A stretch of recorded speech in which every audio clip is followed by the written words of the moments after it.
আমি রাইস কুকারে যেভাবে পোলাও ঝরঝরে করে রান্না করি সেটাই আজকে আপনাদের সাথে শেয়ার করছি। আমি এখানে রাইস কুকারটা গরম করে নিয়ে পেঁয়াজ কুচি, তেজপাতা দিয়ে দিলাম। তারপর দিয়ে দিলাম তেল, এখন দিয়ে দিব দারচিনি, এলাচ। এসব দিয়ে আমি ভালোভাবে পেঁয়াজটাকে নরম করে ভেজে নেব।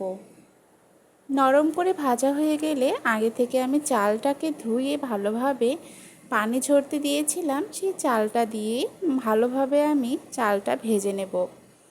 চালটা ভাজার সময় রাইস কুকারের লাইনটা অফ হয়ে যাবে, আপনারা বারবার অন করে দেবেন। আমি এখানে আজকে গরম পানি ব্যবহার করিনি, আমি নর্মাল ঠান্ডা পানি ব্যবহার করেছি। দিয়ে দিলাম আদা রসুন বাটা পরিমাণ মতো। 3টা কাঁচামরিচ দিয়ে পোলাওটা ঢাকনা দিয়ে আমি ঢেকে রান্না করে নেব। আজকের রেসিপিটা কেমন হয়েছে অবশ্যই কমেন্ট করে জানিয়ে যাবেন।